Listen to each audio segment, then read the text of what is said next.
con una marca en el alma. 200 años atrás. Óiganlo bien, señores de la reacción. Imposibilitan la lucha pacífica del pueblo. El 14 de junio, sabe muy bien dónde están las escarpadas montañas de Quisqueya. ¡A ellas iremos! Llamarnos patria y ser libres, que era su soberana pasión.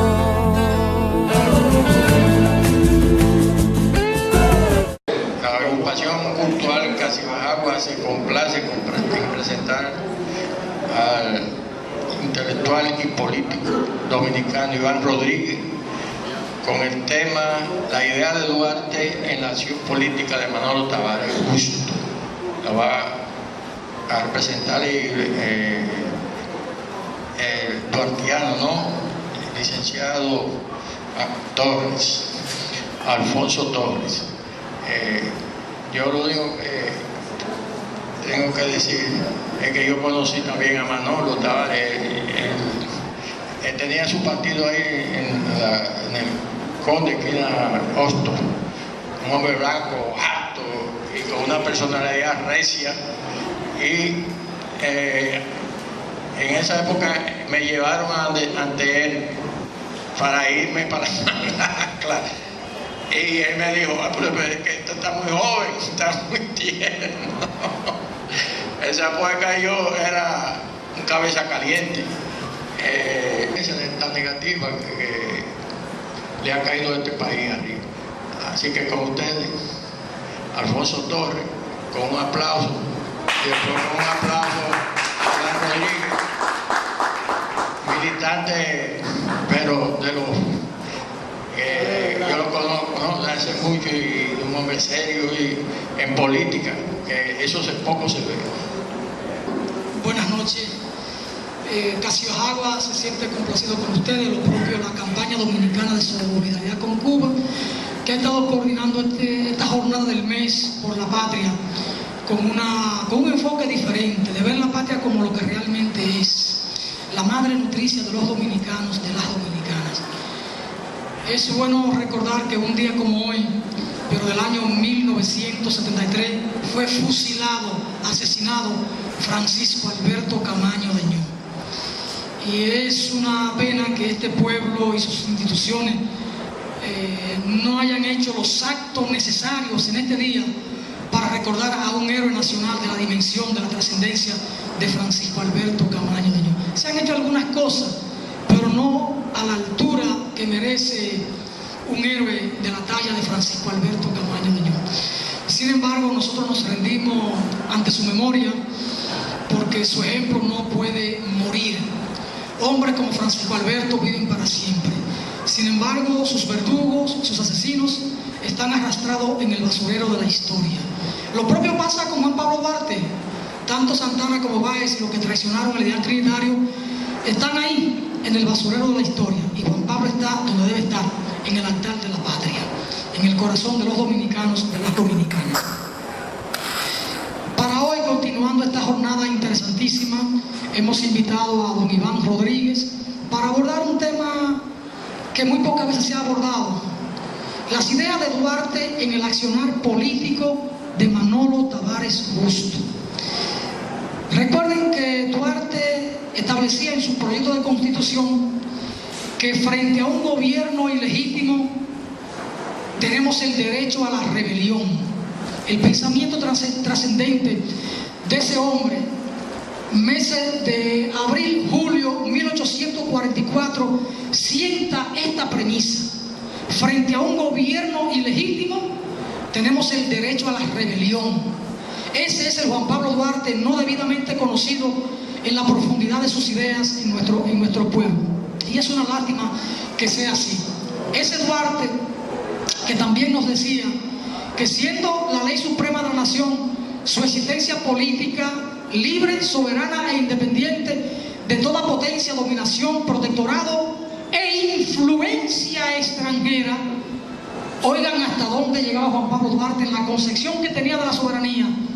La exponía hasta de la influencia extranjera. Debíamos ser libres, soberanos e independientes de toda dominación, protectorado e influencia extranjera. Entonces, a ese hombre hay que estudiarlo en su profundidad. Y entonces don Iván tiene la responsabilidad en esta noche con nosotros de presentarnos cómo impactó el ideario de Juan Pablo Duarte en la acción política, en el accionar político de Manolo Tavares Justo. Ese es el desafío que tiene don Iván, de presentarnos a Manolo el duartiano, Manolo el duartista, el revolucionario, ese hombre que se inmortalizó en las manaclas. Con nosotros, don Iván Rodríguez.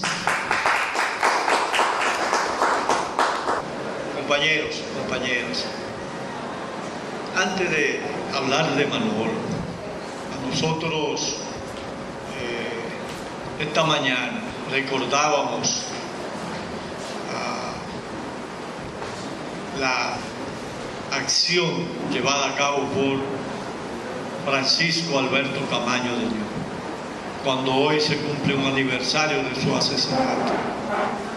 Y nos atrevimos a plantear con toda claridad los autores intelectuales y materiales y pedir que el pueblo dominicano comience a desarrollar un movimiento para llevar a esos asesinos de Francisco Alberto al banquillo de los acusados por aquello que decía Duarte, que el crimen no prescribe ni queda jamás impune.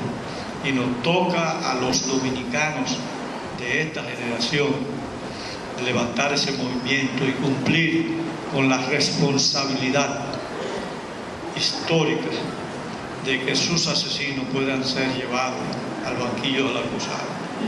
Y reiterar que Francisco Alberto, muchos de los que sabían que él venía, le sacaron los pies, lo abandonaron. Se hicieron lo que no se dieron por enterado y finalmente hicieron muchas fábulas para justificar la presencia de Francisco, hecho ya cadáver. Recordemos que el autor intelectual de la muerte de Camaño fue Joaquín Balaguer, y los autores materiales, Milo Jiménez, Pérez y Pérez y otros que todavía andan por ahí con sus rangos de generales y chupando de la teta nacional a costa de ese crimen, los dominicanos que vinieron con el objetivo de derrocar la dictadura que nos oprimía. Las ideas de Duarte en el accionar político de Manolo Tavares. Nuestro pedazo de isla, nuestra bella y entrañable Quisqueya, ha sido desde sus orígenes mismos una ingenua a la que casi todos, de una manera u otra, de buena o de mala fe, han engañado, han usado para servir intereses extranjeros o intereses particulares, según el momento histórico que se estuviese viviendo. Esa es una cita de Manolo Tavares. Manuel Aurelio Tavares Justo, que nació en Montecristi el 2 de enero del 31, vivió todo el tiempo que duró la dictadura de Trujillo. Conoció el terror que implantó durante los 31 años que permaneció en el poder, que fue parte de las ansias libertarias de la juventud dominicana y se integró a luchar por derrocarla, que unió pensamiento y acción con la heroína Minerva Mirabal, con la cual se casó, que ambos fueron a la cárcel, sometidos a tortura, ella una muerte abominable, él llevado a la cárcel de la 40, sometido a intensas y salvajes golpizas, las que soportó con valentía espartana, que le ganó el respeto y la admiración de todos los presos políticos, desde donde se confirmó como el líder del movimiento revolucionario 14 de junio, fundado en la clandestinidad el 10 de enero de 1960 en la finca de uno de los hogares. Manolo Tavares había tomado las banderas de los expedicionarios del 14 de junio de 1959 para derrotar la dictadura trujillista y adoptó además, y fue ello la razón fundamental, el programa mínimo de liberación nacional, la Revolución de Liberación Nacional, que constituye una necesidad histórica para el pueblo dominicano, libre de los grilletes del imperialismo norteamericano, potencia que nos ha convertido en una semicolonia. La visión de Manolo estuvo inspirada en el ideario de Juan Pablo Duarte, cuando señalaba que la nación dominicana es libre e independiente y no es ni puede ser jamás parte integrante de ninguna potencia, ni el patrimonio de familia, ni persona alguna propia, ni mucho menos extraña. Y nos conminó a luchar cuando nos señaló: libre sobre una tierra libre y soberana, hermoso ideal jamás alcanzado por el pueblo dominicano, ni siquiera en las paréntesis de nuestra historia política, creado entre el paso de una dictadura militar a otra, porque si bien adquiríamos momentáneamente el ejercicio de nuestros más elementales derechos, libertad de expresión, libertad de asociación, entre otros, permanecíamos como permanecemos aún, siendo esclavos del hambre, de la miseria económica, del desempleo, de los privilegios, de los latifundios, de los monopolios comerciales e industriales y de la ignorancia. Esclavo en cuerpo y alma, inteligencia, espíritu, sobre una tierra que cuando no era de unos cuantos entre nosotros mismos, era esclava de España, era esclava de Francia, era esclava de Haití y era esclava de Norteamérica. Oh Quisqueya, por esas trágicas y peculiaridad de tu destino histórico, alguien con propiedad te llamó una vez y te llama todavía la Villa de Nabó, porque sobre tu suelo se han desatado en nefasto contubernio todas las fuerzas negativas y reaccionarias en pos de las riquezas de tus entrañas, de tus bosques, de tus montañas, de tus valles, de tus ríos, saqueándolo todo, profanándolo todo y abonándolo con la carne y la sangre de tus hijos mártires, que caballeros del deber y del ideal ha sabido defenderte cada pulgada de tierra bendita y fascinante.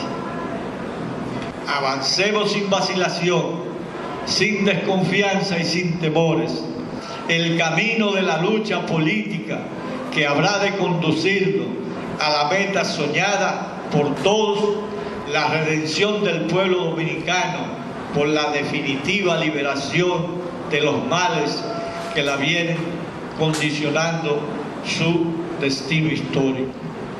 Esto podemos lograrlo si hacemos conciencia de que la revolución no es una palabra, es el resultado del trabajo consciente y constante de todos y cada uno de nosotros. Recordemos el legado de Duarte en ese sentido cuando afirmó que Santo Domingo no hay más que un pueblo que desea ser y se ha proclamado independiente de toda potencia extranjera, y una fracción miserable que siempre se ha pronunciado contra esta ley, contra este querer del pueblo dominicano, logrando siempre por medio de sus intrigas, sórdidos manejos, adueñarse de la situación y hacer aparecer al pueblo dominicano de un modo distinto de como es en realidad. Esa fracción, o mejor diremos, esa facción ha sido, es y será todo menos dominicana. Así la ve en nuestra historia, representante de todo partido antinacional y enemigo nato, por tanto, de todas las revoluciones. Manolo Justo nunca escatimó esfuerzo y sacrificio en aras de la patria. Un hombre que a los 32 años había alcanzado un sitial en el corazón de los dominicanos, se había convertido en ejemplo de la juventud dominicana, que no vaciló en seguirlo al llamamiento de hacer respetar la voluntad del pueblo cuando la oligarquía y el imperialismo derrocaron el gobierno constitucional de Juan Bosch el 25 de septiembre. Él, que no había participado en las elecciones de diciembre del 62, no vaciló en defender el derecho del pueblo a que se le respetara el gobierno que mayoritariamente había elegido, actuando así en consonancia con el pensamiento de Juan Pablo Duarte, que dice: el amor a la patria nos hizo contraer compromisos sagrados para con las generaciones venideras. Necesario es cumplirlo o renunciar a la idea de aparecer ante los tribunales de la historia con el honor de hombres libres, fieles y perseverantes. Una vez que dieron el golpe de Estado al gobierno de Juan Bosch, fue el 14 de junio, no el PRD, quien salió en la defensa precisamente del gobierno constitucional, sobre la base de defender lo que el pueblo se había dispuesto. Y él fue muy claro. En la puerta, en el baluarte del conde, había hecho una advertencia a la luz de los rumores de conspiración y dijo: si cierran los caminos de la lucha legal, el 14 de junio sabe dónde están las escarpadas montañas de Quisqueya, y ahí iremos, y en ella mantendremos encendida la antorcha de la libertad. Y Manolo Tavares cumplió con esa promesa hecha pública, porque él decía que los políticos deben cumplir con las promesas que hacen, y él dio precisamente el ejemplo.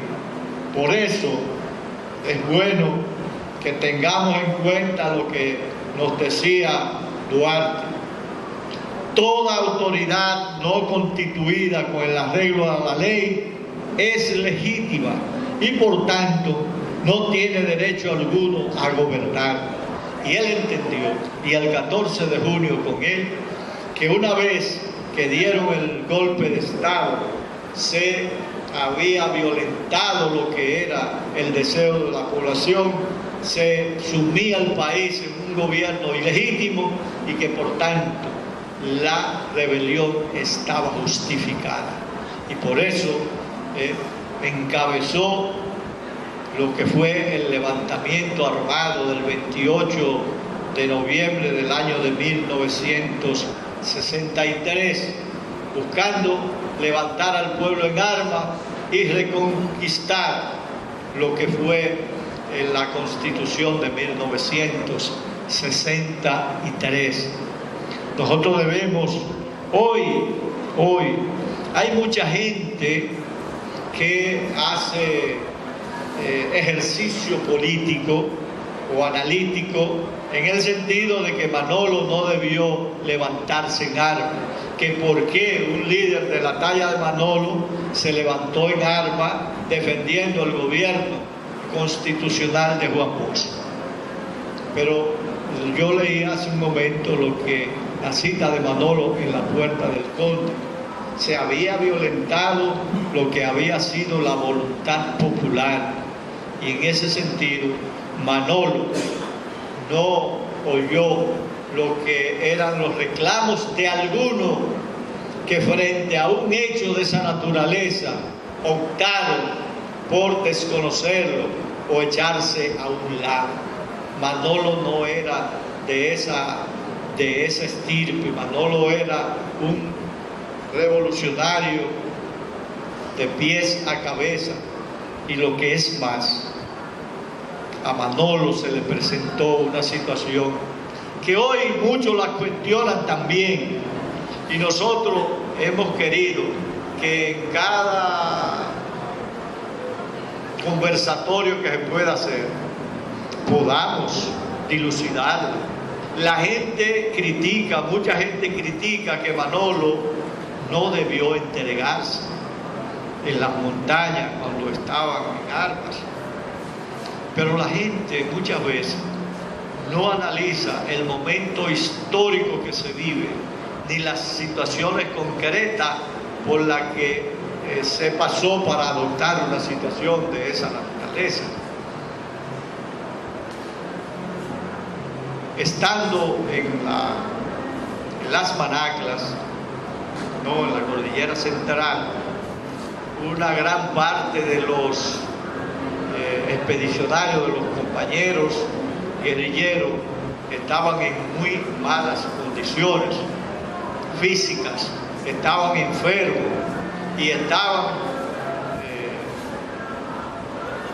pasando hambre porque no se logró que los alimentos pudiesen estar guardados en la montaña. Y Manolo Tavares, frente a esa presión de una mayoría de sus combatientes, muchos de ellos de su entorno, algunas familias, algunos amigos, camaradas de muchos años,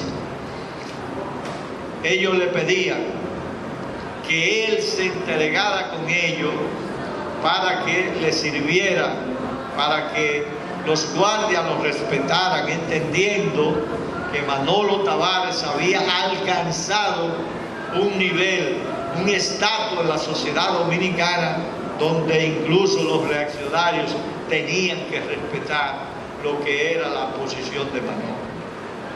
Y Manolo se vio en una gran disyuntiva, de entregarse atendiendo a esos requerimientos, o dejar que ellos se entregaran o que lo mataran porque no podían combatir por la situación que tenían. Y entonces Manolo lo acompañó. A contrapelo, un grupo, los que estaban en mejores condiciones, 5 o 6 de los combatientes, le pedían que no se entregara, que ellos lo podían sacar de la montaña, porque ellos estaban en buenas condiciones. Manolo estaba en buenas condiciones, de acuerdo a lo que nos han planteado siempre. Y Manolo decidió acompañar a ese grupo, acogiéndose a las llamadas garantías que había prometido el triunvirato, que había llenado las montañas de la cordillera central con volantes señalando que se les respetaría su vida. Y en ese sentido, cuando se entregaron, Manolo fue asesinado, y después de fusilado, su cuerpo fue salvajemente acuchillado por los guardias con bayonetas.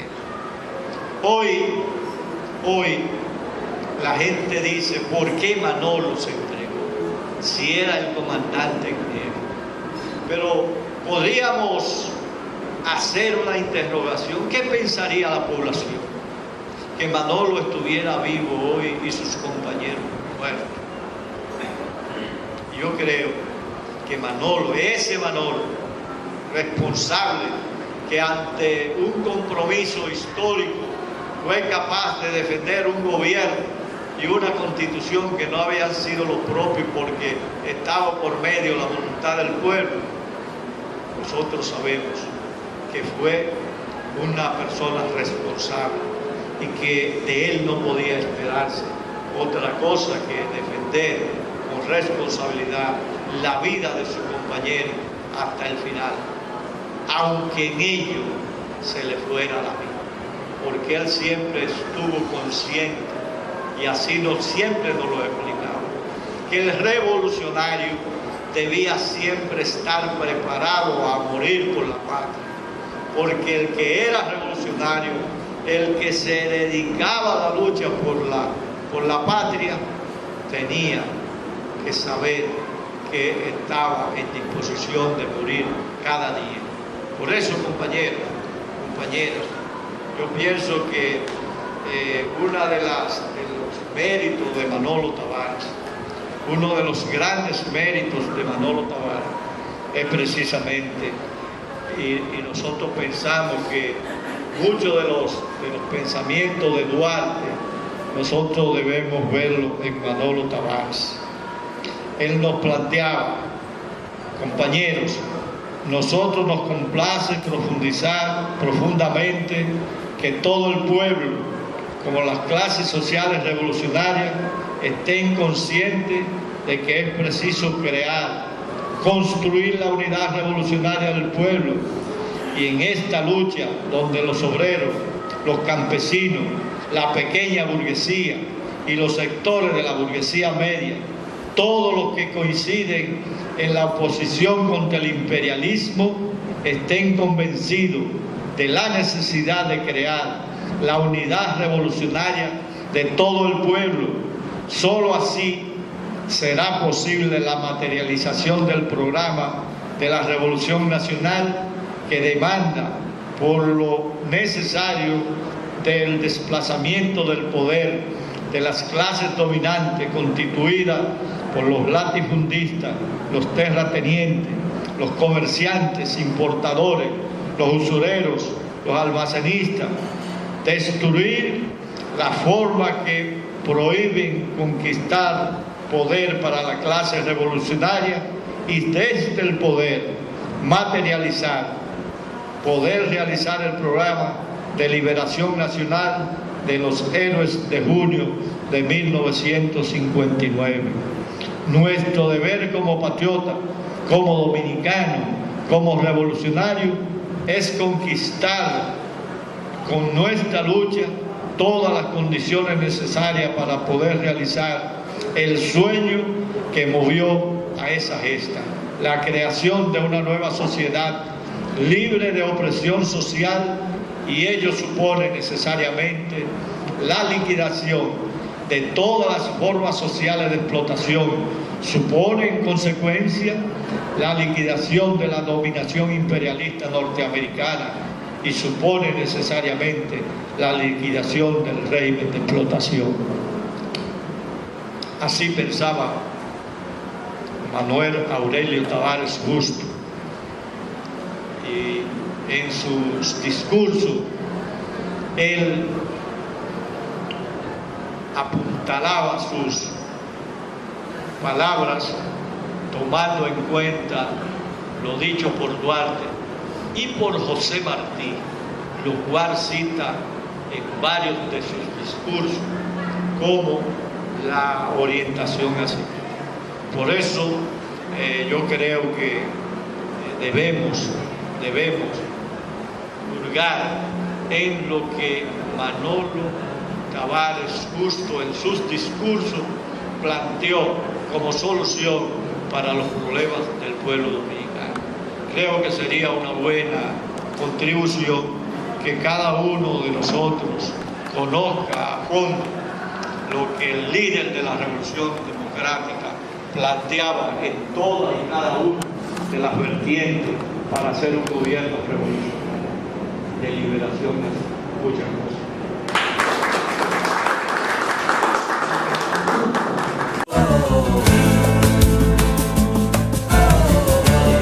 Yo creo que ha sido una conexión importante. Duarte, con todo su esfuerzo radical para poder crear una república, y Manolo asumió un proyecto así como continuador.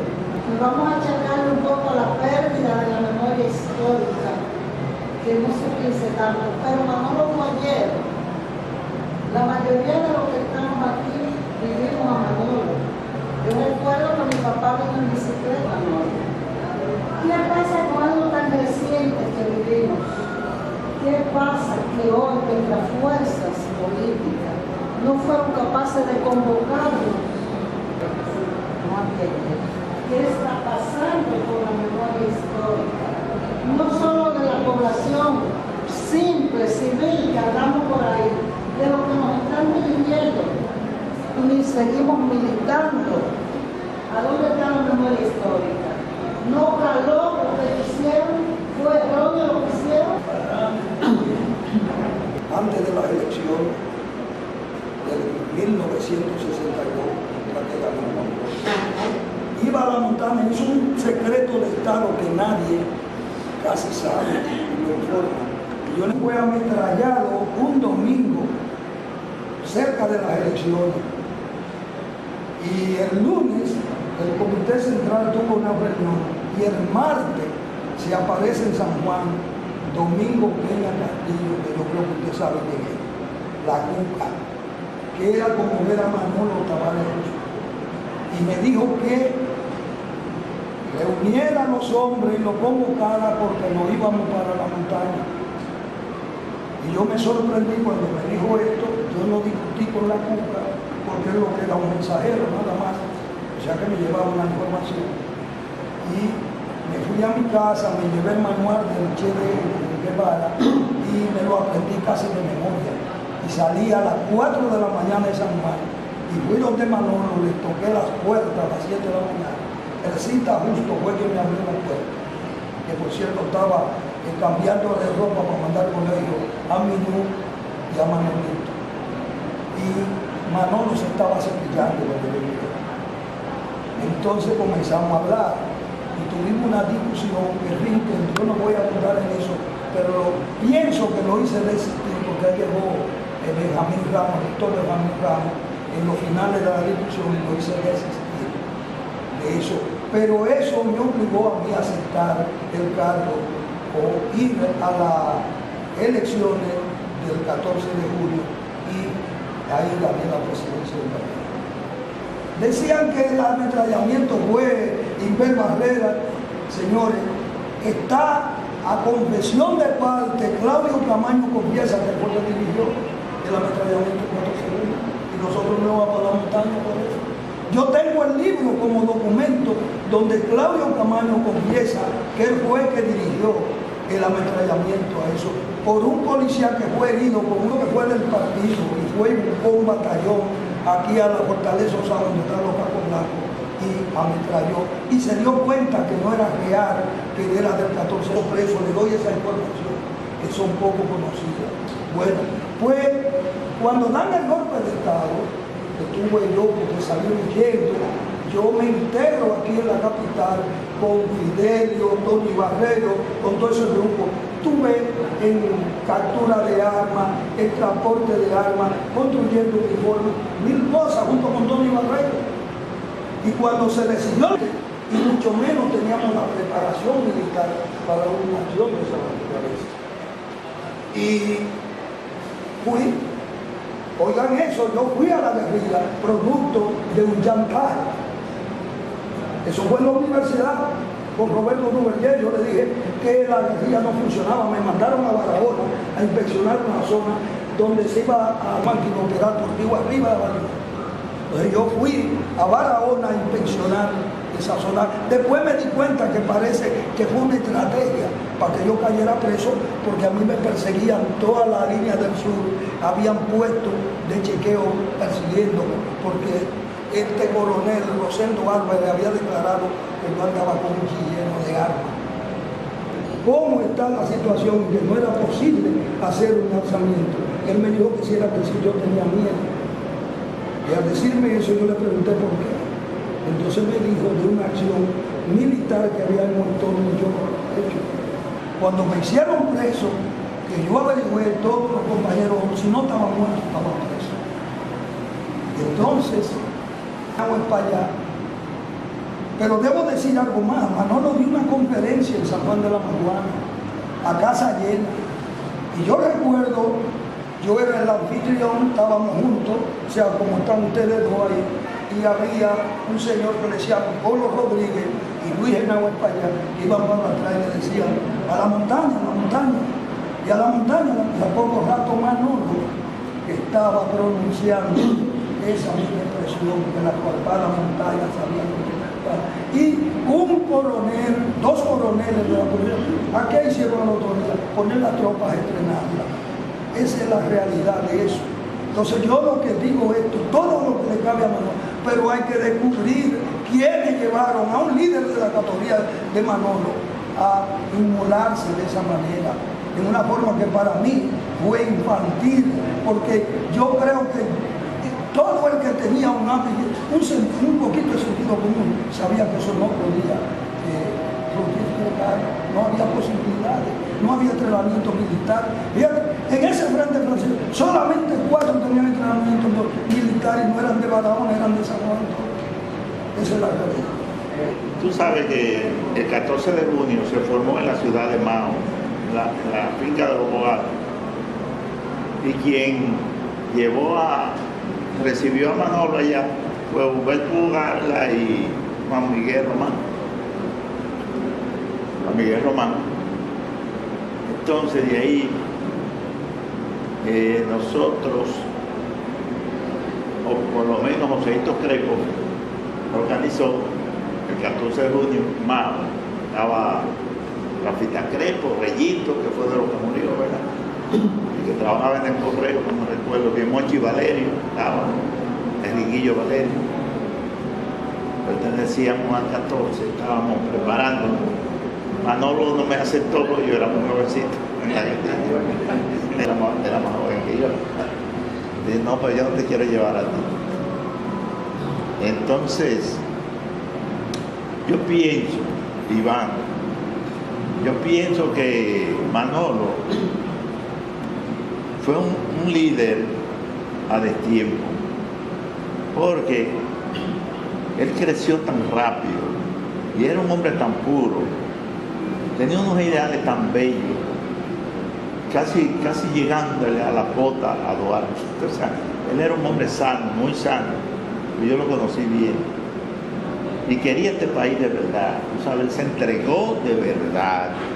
Por eso inocentemente, yo diría, ingenuamente fue y se tiró allí, porque fue un líder que creció tan rápido y la juventud lo seguíamos de una forma ciega totalmente. Cuando mencionaban a Manolo y cantaban el signo de 14, los pelos a mí se me subían. Fíjate, una pregunta te voy a hacer. Que Manolo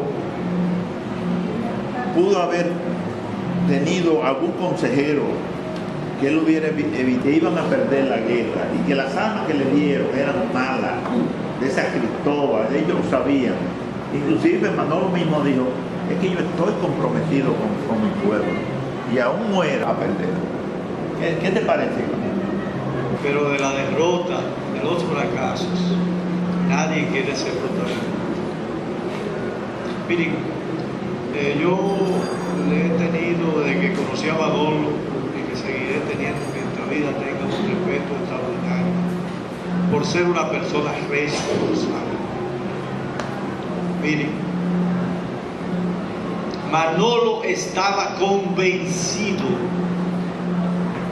que nuestro país se liberaba sobre la base del levantamiento armado, de la lucha guerrillera. y no culpemos, no digamos que Manolo, Polo y unos cuantos lo tenían, no. Señores, pero yo me fui a la loma, yo era un carajo, sin ningún entrenamiento, corriendo para arriba y para abajo. Pero miren, a mí no me podía dejar. Aunque me dijeran, tú te vas a morir desde que comienza. Por dos cosas. Nosotros estamos influenciados por la Revolución Cubana. La juventud de Cuba hizo la revolución. Y a los 6 días, en un encuentro que había en la casa de un primo de Manolo, Minerva dijo, y si los jóvenes cubanos se liberaron con la sangre, ¿y por qué nosotros no? Y Manolo y el 14 de junio siempre tuvieron en cuenta que la lucha guerrillera era uno de los escenarios fundamentales para la liberación de nuestro país. No es que a Manolo le dieron cuerda, no es que Manolo no estaba de acuerdo. Él lo dijo en el baluarte del CODE, no era porque se lo estaban diciendo, era porque él era partidario de eso. Y yo lo digo, nosotros tuvimos aquí casi 2 meses, todos los que nos íbamos para los diferentes, una parte, estábamos aquí, presionando. Yo digo que si Manolo no estaba convencido de que fuese convencer, yo tengo responsabilidad. Y los que estábamos con nosotros, pues dijimos, no, nosotros, ¿qué es lo que pasa? Vamos arriba. Porque nosotros entendíamos que el momento era propicio para el levantamiento guerrillero y para que nosotros íbamos a triunfar. No es posible decir hoy, y sería criminal decir que Manolo estaba convencido del fracaso, porque ¿en qué líder es aquel que lleva a sus hombres a la muerte, incluyendo la del mismo? No. Manolo estaba convencido de que iba a salir victorioso, que el pueblo iba a responder. Por eso trazaron la táctica de dividir al enemigo para que el ejército no fuera todo contra una sola guerrilla, y por eso se dividió en 6 frentes guerrilleros. Hubo una táctica definida, claro. Lo que estábamos no teníamos la suficiente destreza para vencer a ese enemigo, porque tuvimos que violentar lo que son las leyes de la guerrilla, que dicen que no debe entrar en contacto inmediatamente con el enemigo, hacerle frente al enemigo hasta que tú no dominas el terreno y no tienes las posibilidades de andar en ese terreno como pez en el agua. Y hubo que enfrentar inmediatamente al ejército que te tiró emboscada en terreno donde tú no tenías el desenvolvimiento. Entonces yo pienso que la guerrilla del 63 no se fue ni que porque a inmolarse, no. Yo no me fui a inmolar, y por ahí hay cartas de gente muy ilusa que se despedía diciendo, cuando yo baje glorioso de por allá de la montaña, yo ahorraré una cuenta que dejaba. Pero así había mucha ilusión, la gente estaba motivada. Hay gente que dice, si me dejan, yo me mato, porque era un compromiso con la patria.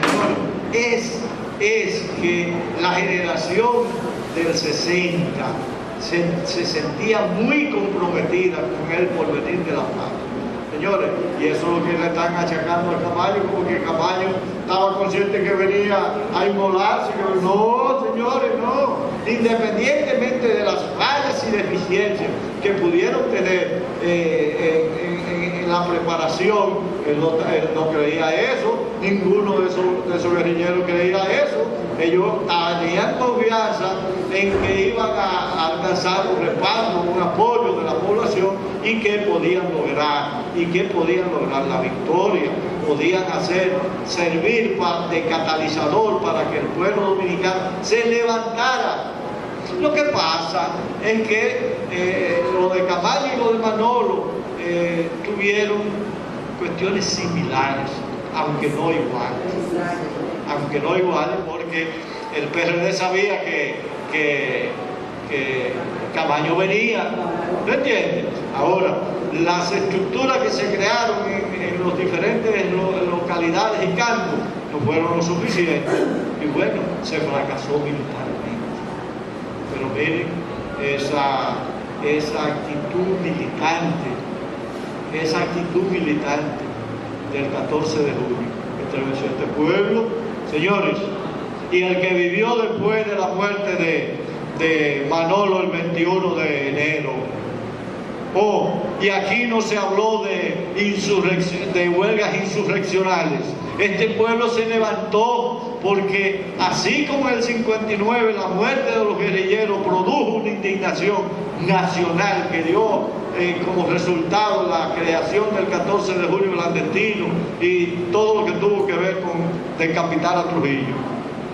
Asimismo, la muerte de los guerrilleros del 63 dio como resultado una reacción del pueblo dominicano, grandes huelgas obreras, incluso la clase obrera jugó un papel muy importante, porque en el este, por ejemplo, uno de los líderes de la clase obrera de Central Romana, que era José Padua Falé, murió en esa guerrilla.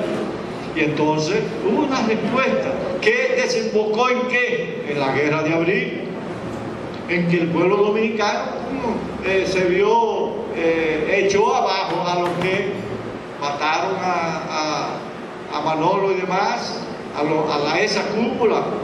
Y claro, vino la intervención norteamericana y los dominicanos tuvieron que enfrentar a esa guerra de abril, al imperialismo que vino con 41.000 marines y toda clase de armas contra un puñado de dominicanos sin armas. Aquí se comenzó ahí tirando piedras frente al balcón, ahí frente al obelisco Hembra. Toda esa parte por ahí el enfrentamiento era con piedra, palo, hasta que se fueron consiguiendo las armas. Pero lo primero que lograron fue precisamente la movilización con todo lo que había. Entonces, esa situación de enfrentar a los norteamericanos no pensaron nunca que los dominicanos fueran capaces de frenar a una embestida de tal naturaleza que le impidiera derrotar a Ciudad Nueva. Es verdad que pudieron bombardear y desaparecer Ciudad Nueva, pero el ejemplo de los dominicanos, ese ejemplo de la guerra de abril, recorrió el mundo y el mundo se levantó defendiendo al pueblo dominicano y exigiendo que se respetaran los derechos, y hubo que negociar para levantar el cerco de Ciudad Nueva. Y eso, señores, eso no es, esa es la historia. Por eso yo creo que los norteamericanos después del 65, yo le he dicho a los compañeros, el antiimperialismo que había en la República Dominicana en los años 62, 63. Mire, aquí había realmente un antiimperialismo en la población que se multiplicó con la guerra de abril. ¿Y qué hicieron los norteamericanos? Decidieron tratar de revertir esa situación. Porque miren, ustedes saben quién vinieron aquí a luchar contra los norteamericanos en Ciudad Nueva. Fueron jóvenes de todas las localidades, jóvenes de 15 años, 16, 17 años. Todos los comandos eran jóvenes, y a ellos les preocupó eso. Entonces trazaron una estrategia para desmontar eso en el tiempo, y en ese sentido han desarrollado esa política para neutralizar el espíritu revolucionario. Yo lo voy a decir, en República Dominicana ciertamente se ha instaurado un pensamiento conservador, y hay una posición expresa para evitar que las nuevas generaciones conozcan la historia, conozcan los hechos históricos de las últimas décadas, tal y como sucedieron, para que no se puedan comprometer con darle continuidad a los mismos. Y por eso nosotros creemos que esa posición conservadora que ha calado a todos los niveles también ha encontrado mucha receptividad en los partidos del sistema. Nosotros decimos que aquí se le ha hecho mucho daño al proceso revolucionario. En la lucha contra Balaguer, ese sentimiento estaba vivo, la solidaridad del pueblo estaba viva y todo el mundo veía que era importante hacer la revolución. Pero eso es la represión por un lado y las políticas que se podía decir de baja intensidad de los norteamericanos, pues calando. Todos esos jóvenes que lucharon aquí, por ejemplo, yo tengo una visión de San Francisco de Macorís, que era un pueblo dinamita.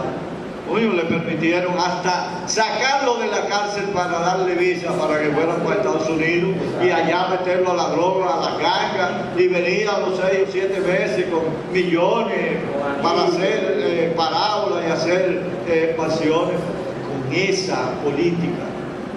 Con esa política cultural, en esa transculturización que han hecho, han conllevado a que ese conservadurismo, que parte incluso de cuando se da de Balaguer, cuando Peña Gómez dijo, bueno, el enemigo era Balaguer, ya no hay problema, ya no hay razón para seguir luchando y seguir planteando la revolución, como si Balaguer hubiese sido nada más el enemigo. Y cuánta gente no pasó a las filas del PRD, del PLD y de todos esos partidos sobre la base de preventa. Gente que entendió que había llegado ya su momento, como decía Narcisazo, de buscar lo suyo. Y eso indudablemente ha debilitado. Yo le puedo decir, sí hay una posición conservadora en la sociedad dominicana, incluyendo los grupos revolucionarios. Yo creo eso. Y yo lamento, porque miren, una persona que yo quería extraordinariamente, que era Diana Vargas, se fue de este mundo con el dolor de que nos estaban robando la memoria histórica y que no estábamos haciendo lo suficiente como para revertir esa situación.